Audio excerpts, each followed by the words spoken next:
Je t'aime, tu le sais, Jésus. Je te porte dans mon cœur. Et mon cœur bouillonne d'amour pour toi.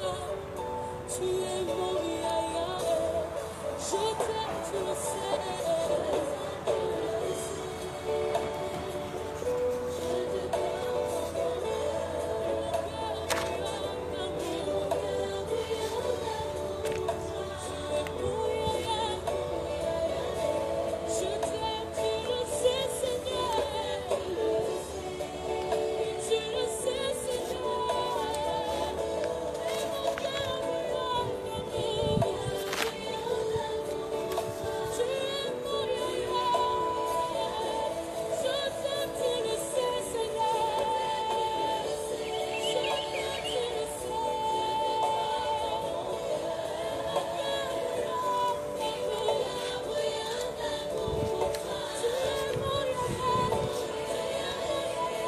Frères et sœurs, je vous salue encore dans le nom de Jésus. Oui, je t'aime, tu le sais, je t'aime, oui, Seigneur, parce que c'est toi encore, tu nous donnes la grâce de pouvoir nous rassembler en ce jour où, j'allais dire, nous sommes à la veille de la fête des Pères. Que Dieu vous bénisse, tous ceux qui nous prennent en marche. Shalom à vous qui nous prenez en marche. Nous sommes bel et bien à l'émission Paul Armel Pio dans l'évangile de demain. Shalom à vous qui nous prenez en marche, à ma sœur Axience, Madina et Balbina. Que Dieu vous bénisse encore. Et aujourd'hui est un autre jour où il y a un nouveau thème qui est soumis à notre méditation. Et ce thème est tiré de l'évangile de Jésus-Christ selon Saint Matthieu, chapitre 5, versets 27 à 32. Et le thème dit « Tout homme qui regarde une femme avec convoitise a déjà commis l'adultère. » Alors, je reprends. « Tout homme qui regarde une femme avec convoitise a déjà commis l'adultère. » Alors, qu'est-ce que le Christ veut nous dire en ce jour? Qu'est-ce que nous devons comprendre lorsqu'il nous dit « tout homme qui regarde une femme avec convoitise ». Qu'est-ce que cela veut dire, frères et sœurs? Aujourd'hui, nous allons essayer de comprendre ce verset biblique afin que nous puissions, j'allais dire, plus ou moins être au même niveau d'information avec nos frères et nos sœurs. Sans plus tarder, bien-aimés de Dieu, nous allons aller avec l'évangile du jour qui est tiré de Matthieu 5, versets 27 à 32. Évangile de Jésus-Christ selon Saint Matthieu. En ce temps-là, Jésus disait à ses disciples, « Vous avez appris qu'il a été dit, tu ne commettras pas d'adultère. Eh bien, moi, je vous dis, tout homme qui regarde une femme avec convoitise a déjà commis l'adultère avec elle dans son cœur. Si ton œil droit entraîne ta chute, arrache-le et jette-le loin de toi. Car mieux vaut pour toi perdre un de tes membres que d'avoir ton corps tout entier jeté dans la géhenne. Et si ta main droite entraîne ta chute, coupe-la et jette-la loin de toi, car mieux vaut pour toi perdre un de tes membres que d'avoir ton corps tout entier qui s'en aille dans la géhenne. Il a été dit également, si quelqu'un renvoie sa femme qui lui donne un acte de répudiation, eh bien moi, je vous dis, tout homme qui renvoie sa femme, sauf en cas d'union illégitime, la pousse à l'adultère. Et si quelqu'un épouse une femme renvoyée, il est adultère. Acclamons la parole de Dieu. Louange à toi, Seigneur Jésus. Alors, bien-aimés de Dieu, voici encore un thème, j'allais dire, qui est alléchant, qui est soumis à notre méditation, bien-aimés de Dieu. Qu'est-ce que nous devons comprendre encore en ce jour où, j'allais dire, le Christ essaie encore de nous donner un enseignement encore sur les 10 commandements, sur encore, j'allais dire, les lois de Moïse, ce que Dieu a donné à Moïse sur le mont Sinaï. Bien-aimés de Dieu, nous allons aller plus loin en allant tout doucement, définition par définition. Alors, frères et sœurs, que veut dire convoitise? Frères et sœurs, quand nous avons essayé de parcourir les différentes recherches, j'allais dire, aller dans le dictionnaire, sur Internet et partout, nous avons compris que convoitise veut dire désirer, c'est-à-dire désirer de posséder et encore de jouir d'une chose ou de posséder une chose à laquelle l'on n'a pas droit. Voilà. Et concernant l'adultère, qui veut dire personne qui rompt volontairement la fidélité dans un couple en ayant des rapports, j'allais dire, sexuels avec une autre personne que son conjoint. Alors, frères et sœurs, qu'est-ce qui se passe? On se pose tous la question très souvent où Jésus nous dit « Quiconque regarde une femme quiconque regarde une femme pour la convoiter a déjà commis l'adultère avec elle dans son cœur. » Cela veut dire quoi? Bien-aimés de Dieu, quand nous prenons Jacques 1, verset 15, l'apôtre Jacques avait parfaitement compris cette différence lorsqu'il écrit la convoitise lorsqu'elle a conçu, enfante le péché, et le péché étant consommé produit la mort. Et nous pouvons voir cela en Jacques chapitre 1 verset 15. Revenons maintenant à l'évangile. Vous avez appris qu'il a été dit, tu ne commettras point d'adultère, bien-aimé de Dieu. Mais moi, je vous dis que quiconque regarde une femme pour la convoiter a déjà commis un adultère avec elle dans son cœur. Matthieu 27, verset 28. Jésus a-t-il voulu dire, comme certains s'empressent de l'affirmer allègrement, qu'il y a équivalence entre une pensée d'adultère et un adultère réel physique?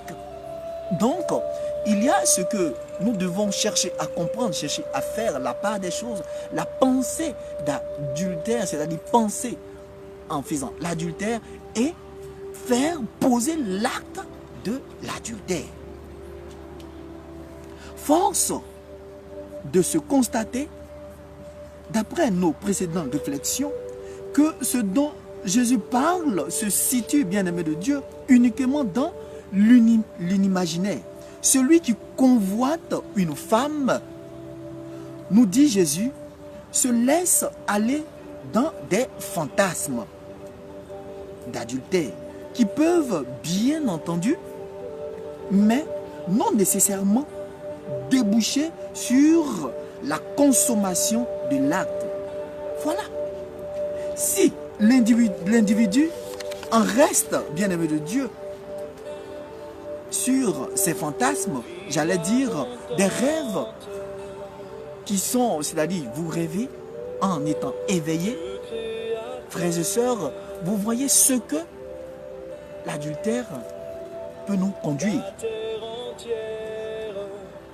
Frères et sœurs, nous avons pour coutume encore de considérer l'adultère de manière sexuelle et mélanger des notions qui font l'objet de commandements distincts. Le commandement qui dit, frères et sœurs, tu ne commettras pas d'adultère, ne remplace pas celui qui dit, tu ne convoiteras pas. Donc ça fait deux choses. Donc, quand le verset dit, tu ne commettras pas d'adultère et tu ne convoiteras pas, cela fait deux phrases et deux choses. Et c'est ce que nous devons comprendre. La loi de Dieu existe avant toute création, et bien sûr, les tables de la loi ne sont qu'une manière de porter à la connaissance des hommes, frères et sœurs, cette loi. Quand Lucifer, j'allais dire, quand nous prenons l'exemple de Lucifer, lorsque Lucifer, l'ange de lumière, se révolte contre Dieu, il fut rempli de pensées de convoitise, qui n'avaient pas de caractère, j'allais dire, sexuel. Et c'est ça. Lorsque Lucifer avait cette pensée de convoiter la place de notre Seigneur, de notre Dieu, il n'avait pas la pensée sur la sexualité. Mais l'autre pensée qu'il avait, c'était pour pouvoir dominer, j'allais dire, prendre la place de Dieu. Comment est-ce qu'il allait faire pour dominer le monde? C'était cela.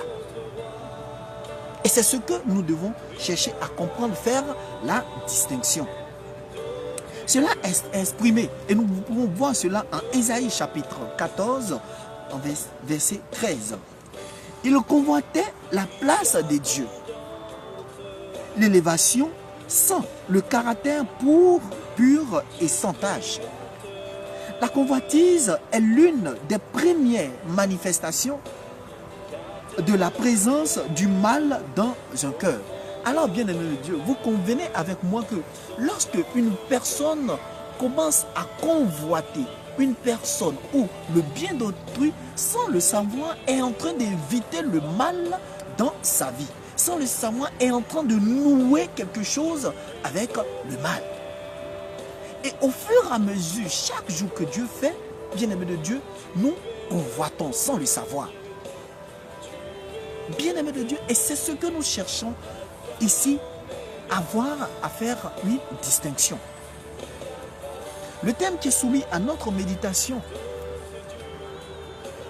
il faut que nous essayions tant mieux que mal de voir ce qui se passe dans notre monde. Frères et sœurs, nous allons aller encore plus loin où il dira qu'en Ézéchiel 28, il est dit encore en d'autres termes, tu as été intègre sans tes voix, depuis le jour où tu fus crié jusqu'à celui où l'inquiétude a été trouvée chez toi. Là encore, frères et sœurs, nous voyons que l'ange de la lumière, j'allais dire Lucifer, avait une double vie. D'autant puisqu'il est ange de lumière, il est encore ange du mal, puisqu'il va éviter le mal en lui. Donc, il a une double vie. Et chacun de nous, frères et sœurs, lorsque vous nouez une relation avec le malin, vous avez une double vie. C'est-à-dire vous avez une autre vie qui vient s'ajouter. Bien-aimé de Dieu. Et c'est ce que nous devons comprendre. Pour dire nos actes, pour dire que tout ce que nous faisons dans notre quotidien, dans notre entourage, bien-aimé de Dieu, il y a un impact spirituel sur notre vie. Et c'est cela. Et c'est ce qu'il faut chercher à comprendre. Lorsque l'on convoite la hauteur de Dieu, quand nous prenons la vie de, j'allais dire, les intentions du malin, lorsque nous convoitons la hauteur de Dieu, ceux qui cherchent à surpasser Dieu, on éprouve de la jalousie qui est associée à l'envie, bien-aimé de Dieu. Et c'est ce que nous devons comprendre. Le péché désire s'approprier de ce qu'il voit. Et c'est toujours comme ça. Tout un chacun, on cherche à s'approprier à ce qui ne nous appartient pas. Ce n'est pas bon. À chaque fois que tu convoites la chose ou le bien d'autrui, tu es en train de nouer, ou j'allais dire signer avec le malin. Voilà. Frères et sœurs, quand nous prenons un exemple, un homme est marié qui convoite une femme, il trahit ses sentiments en engagement envers sa femme, et l'engagement, il se détourne de l'autre femme de son mari. Donc, tu oublies que le jour où tu t'es marié, tu as noué un lien avec Dieu. Tu as signé, j'allais dire, un contrat avec Dieu et ta femme. Et du moment où tu cherches à regarder l'autre, là, tu es en train de briser la loi qui vous lie, c'est-à-dire qui lie Dieu et toi, et qui est en train de briser encore la loi qui lie la femme, c'est-à-dire ta femme, à toi. Frères et sœurs, faisons attention, parce que c'est ce qui nous arrive aujourd'hui. C'est ce qui nous arrive aujourd'hui. Pour dire que la convoitise est déjà péché, puisque c'est l'action du cœur du péché. Le péché ne s'exprime pas que par des actes physiques. Et c'est ce que nous devons comprendre. Le péché ne s'exprime pas que par des actes physiques. L'hypocrisie, le mensonge, la fausseté, les critiques, les jugements sont aussi des dispositions, j'allais dire, qui nous emmènent aussi dans le péché. Et c'est ce que nous devons comprendre, bien-aimés de Dieu. L'adultère est le seul motif qui peut justifier une répudiation d'un membre du couple, comme Lucifer fut chassé du ciel. Beaucoup font l'éloge de la fidélité conjugale. Cependant, bien-aimés de Dieu, l'adultère continue à faire des ravages dans notre société, dans des familles, dans des cultures, frères et sœurs. Il n'est pas mal, comme d'autres le disent, il n'est pas mal d'avoir des relations, j'allais dire, sexuelles considérées par le mariage, comme une union permanente qu'on ne comprenne. Dans la Bible, frères et sœurs, l'adultère désigne généralement des relations sexuelles volontairement entre une personne mariée, un homme ou une femme, quelqu'un d'autre et son conjoint. Vous pouvez voir cela en Job 24, verset 15, ou en Proverbe 30, verset 20. Mes frères et sœurs, qu'est-ce qui se passe? Et c'est ce que nous devons chercher à comprendre. Vous oubliez que plus tu es en train de prier, Seigneur, aide-moi à avoir cela, aide-moi à avoir ceci. Tu oublies que toi-même, la vie que tu es en train de mener dehors, de l'autre côté, n'épouse pas la vision de Dieu. Or, ce que Dieu veut pour toi, frères et sœurs, c'est d'avoir un cœur d'amour. C'est d'avoir, j'allais dire, avoir une communion d'amour, une communion avec tes frères, avec ton prochain, et de ne pas faire du mal avec celui avec qui tu vis chez toi, à la maison, celui avec qui tu vis dans ton couple. Et c'est cela.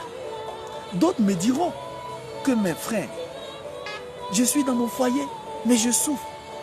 Mais qui vous a dit que dans le foyer, c'est quelque chose qui est facile? Vous-même vous dites foyer, mais c'est normal s'il y a le feu. Il faut pouvoir gérer ce feu-là. Ce n'est pas parce que ça va mal chez toi que tu vas penser que chez l'autre aussi ça va. Mais qu'est-ce que toi tu dois faire pour pouvoir tenir ton foyer? Qu'est-ce que tu dois faire pour pouvoir retenir ta femme ou retenir ton mari? Bien-aimé de Dieu, le Christ nous interpelle. Nous sommes nombreux aujourd'hui à courir, à aller vers la face de Jésus et tomber face contre terre pour dire « Eh, moi, mais je souffre, eh, moi, mais je souffre. » Non. Mais est-ce que tu as cherché à savoir pourquoi c'est à toi que ça arrive?